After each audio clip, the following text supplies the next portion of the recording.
Всем привет, с вами Владислав, вы на канале Hyundai Japan. Все, кто следит за моим телеграммом, думаю, уже в курсе о том, что я купил себе новый автомобиль. Ну и, собственно говоря, сегодня я собираюсь рассказать и показать, что же это за машина, где я ее купил и сколько она мне стоила. Не забывайте подписаться на канал и поставить лайк. Мы начинаем.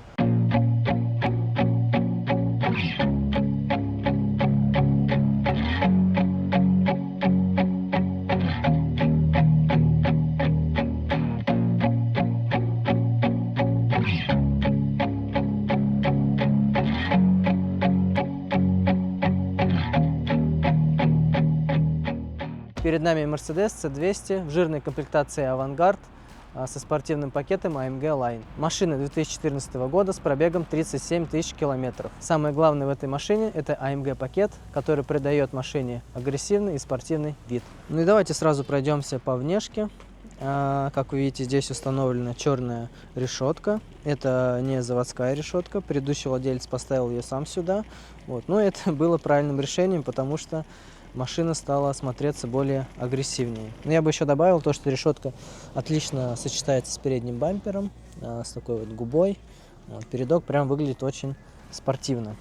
По дискам, диски у нас оригинальные, AMG-шные. Суппорта покрашены в красный цвет, тормозные диски перфорированные. В принципе, состояние дисков, вот видите, здесь вот есть царапинки большие, а в целом хорошо сохранились, довольно красиво выглядит. Кстати, как видите, у машины серый цвет. Не так часто встречаются серые Мерседесы в Японии. Ну и насколько я знаю, японцы не особо любят машины в сером цвете. Но не знаю, данный цвет мне нравится, красивый. Мне кажется, он наоборот придает такой немного необычности данной машине. Здесь, кстати, вот боковые юбки тоже установлены. От МГшного пакета тоже очень красиво смотрится. Так вот выглядит внешка с левой стороны. Кстати, ветровики установлены здесь. Никогда они мне не нравились. Но на самом деле полезная штука, я считаю. Потому что когда идет дождь, можно чуть приспустить окно, и капля не будет залетать в салон. А ветровики, они оригинальные, мерседесовские. Не знаю, видите, нет, здесь Mercedes написано. Кстати, по дискам еще. Диски у нас 18-е. 225/40. Резина какая-то, не знаю, что это, Нанканг. Первый раз, по-моему, такой вижу. Думаю, не особо она хорошая, поэтому, и видите, как подстертая уже. Я думаю, через пару месяцев надо будет менять лучше. И видите, здесь царапинки тоже есть. Довольно много их здесь. Видать, предыдущий владелец нормально прям задевал. Но в целом я бы сказал то, что внешка выглядит нормально, свежо. Нет никаких таких критичных замечаний. Понятно, что на дисках царапины есть. Мне кажется, это нормальная тема, когда царапины на дисках. Поэтому, в принципе, по внешке мне все нравится. Давайте посмотрим салон задней частью сначала. В принципе, салон даже лучше сохранился, чем внешка, я бы сказал. Как видите, здесь дверные карты вообще идеальны, в идеальном состоянии, кожаные. Дерево тоже, никаких царапинок я не вижу. Все красиво. Садимся внутрь. Довольно комфортно, я бы сказал, здесь. Не так прям, чтобы прям много места, но в принципе я со своими длинными ногами сижу здесь нормально. Конечно, немного сиденья задние, в частности, просиженные, я бы сказал. Не особо это прям в глаза бросается. В принципе, не так критично. Так, кстати, салон у нас весь черный, кожаный, кожаные сиденья, кожаная панель, кожаный руль, крыша черненькая. Кстати, вообще идеально, нету здесь никакой грязи, ничего. Все очень чисто. Давайте переместимся вперед. Так, давайте откроем дверь. Что у нас здесь? Начнем с дверной карты. Как видите, здесь тоже все в коже. Состояние идеальное. Вообще здесь никаких замечаний нету. Регулировка сидений, подогрев сидений. Только, к сожалению, аудиосистема у нас не Burmester, стандартная, да, мерседесовская. Звук, Не сказал, что прям плохой, но в принципе нормально. Послушать музыку хватает. Здесь, смотрите, не знаю, предыдущие владельцы мне подарок оставили. Цветочек. Наверное, были дети. Вот. Кто сделал такой вот красивый цветочек? Ладно, я оставлю. Тихо. Ай, блин, уронил.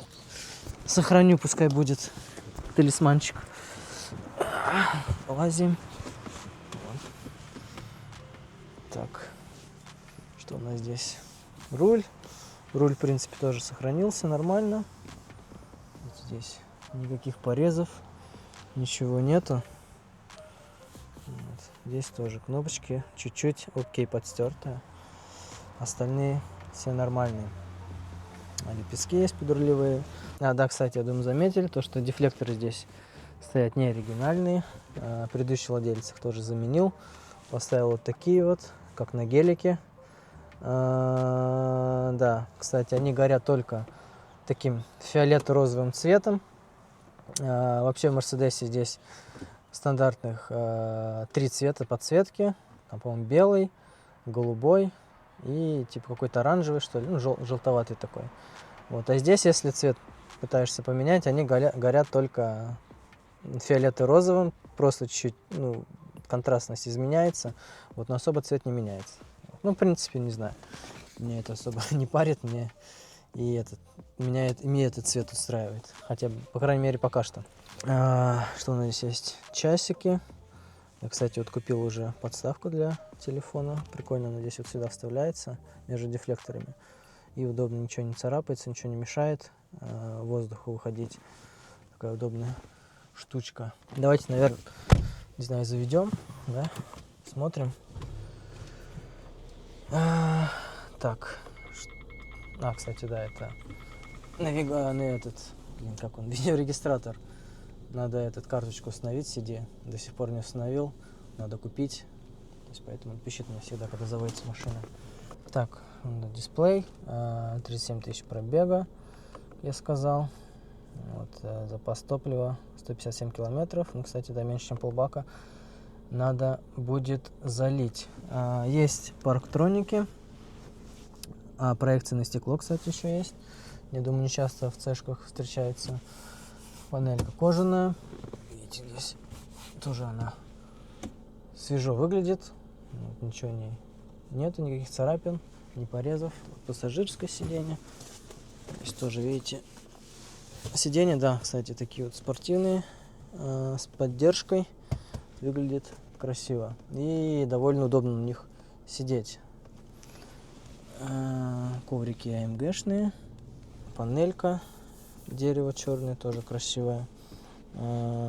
Дисплей можно управлять либо тут сенсором, либо через этот кружок крутить. Можно, ну, также через руль тоже там можно добавлять громкость. Ну, как видите, я бы сказал, салон вообще в идеальном состоянии. Все хорошо здесь сохранилось. Сразу видать то, что предыдущий владелец следил за машиной, да. Все здесь чисто, красиво. Даже если здесь были дети, все равно машина осталась в хорошем состоянии. Да, кстати, данный автомобиль я приобрел на аукционе USS Nagoya. Кстати, предыдущий Mercedes я тоже покупал на данном аукционе. Не знаю, видимо, судьба, да, покупать машины на этом аукционе. Оценка здесь 4,5. Здесь прописаны, что есть в данной машине. То есть, да, это, как я сказал, электронный багажник, неродная решетка. Кстати, машина немного заниженная. Здесь прям так и прописано. Камера заднего вида, парктроники, тоже, как я сказал. Проекция на стекло. Да, и пробег вот указан 37 518. То есть я уже где-то, 200 километров проехал. Кстати, еще большой плюс, то что на машину был сделан техосмотр. Был он сделан как раз в декабре перед продажей. Вот, и поэтому можно ездить ближайшие 2 года спокойно, вот, и ни о чем не переживать. Техосмотр в Японии стоит примерно от 100 тысяч йен, вот, в зависимости от неисправности автомобиля. Вот, в целом, если с машиной все нормально, где-то ты отдашь 100-120 тысяч йен. Да, кстати, я думаю, вы хотите узнать, где такие себе номера урвал блатные. На самом деле у меня на моей марке, когда я на нем ездил, где-то 3 года назад, тоже стояли 3 семерки. Их можно заказать в Японии. В Японии такие номера получить довольно просто и дешево. Вот заплатил за них я, по-моему, 5200 йен, получил их с первого раза. Вот, то есть такая простая процедура. Вот, поэтому, если вы хотите получить красивые номера в Японии, это сделать довольно просто. Вот, если хотите узнать как, можете написать в комментариях, я вам все объясню. Давайте немного прокатимся. Немного, конечно, подвеска жестковатая, вот, но в целом машина комфортно себя чувствует на дороге. Вообще удобно на ней ездить. Вот, я особо еще не гонял. Коробку спорт тоже не опробовал. Все это будет в ближайшее время. Вот, а так в целом вообще касательно комфорта вообще очень удобно ехать. Я думаю, уже многие задались вопросом, почему я выбрал именно эту модель. Ну, вообще, после продажи моей первой цешки я уже понимал, что я хочу брать следующее. Это тоже C200. Ну, просто немного поновее, да, года 2015-2017, наверное. Поэтому после продажи я уже стал мониторить аукционы, искать мою следующую покупку. Помимо C200 я также рассматривал C250, вот, потому что они плюс-минус одинаковой комплектации, просто 250-ки больше лошадиных сил. Ну и по цене, в принципе, их можно было купить плюс-минус одинаково. Даже я помню, один раз попалась хорошая C250. По-моему, на аукционе USS Tokyo была хорошая оценка, хороший пробег. Вот. Ну и, в принципе, я думал, что, наверное, я ее и возьму. Вот. Поэтому сделал на нее ставку. Но, к сожалению, после начала торгов, то есть цена там прям сразу взлетела, и в итоге машина ушла за 1,7, практически за 1,8 миллиона. Вот, хотя мой бюджет там был где-то 1,5. Ну, немного расстроился, но ничего страшного. Вот. А вообще C250, они довольно редкие модели в Японии, поэтому если они появляются на аукционах, то их сразу разбирают. Вот. Ну, иногда вот можно урвать немного подешевле, но из-за редкости, да, модели чаще всего, наверное, они уходят дороже. Стал мониторить аукционы дальше. Рассматривал, конечно же, это самые большие аукционы по всей Японии. Это USS Tokyo, USS Yokohama и USS Nagoya, вот где эту машину и купил. Ну и помню, как раз за день до аукциона USS Nagoya открываю аукционный сайт, и сразу же мне попадается вот эта модель.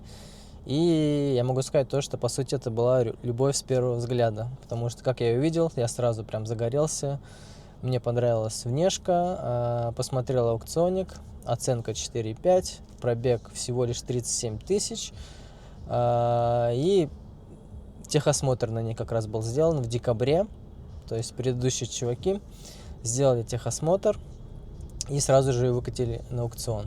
Вот тут, кстати, наклейка вот сейчас. Здесь вот такая голубенькая наклеена. Они, кстати, даже наклейку не успели наклеить, просто ее прислали с документами, я ее сам потом клеил. То есть машина технически была обслужена перед продажей.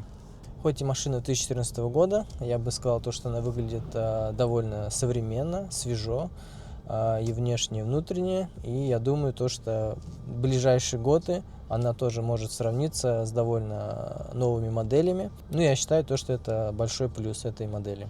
Да, кстати, чуть самое главное не забыл сказать, сколько же мне обошлась данная покупка. Цена на аукционе, цена с кнопки была 1,4 миллиона йен. Плюс всякие налоги, доставка, доставляли, потому что из Нагои, да, из другого города сюда на трейлере. Все у меня вышло 1,6 миллионов йен. Вот, это где-то 10 тысяч долларов, а в рублях это где-то 800 тысяч рублей. Вот. Напишите в комментариях, как вам цена, считаете ли вы эту цену дешевой, либо дорогой. То обязательно поделитесь своим мнением. Ну и на этой ноте я бы хотел завершить мой обзор на мою новую покупку. Я, конечно, не автообзорщик, каких-то супер подробных знаний о автомобилях у меня нету, хоть они мне нравятся. Вот, просто хотел поделиться своим опытом, вот сколько вот будет стоит такой автомобиль в Японии в таком состоянии, с таким пробегом. Надеюсь, вам было интересно это узнать и данное видео вам понравится. Всем спасибо за просмотр. Надеюсь, мне данный автомобиль прослужит долго. Буду на нем ездить с комфортом и с кайфом. Вот. Ну и в следующих видео, конечно же, данная машина будет появляться, поэтому обязательно смотрите. Всем спасибо сегодня. Всем пока.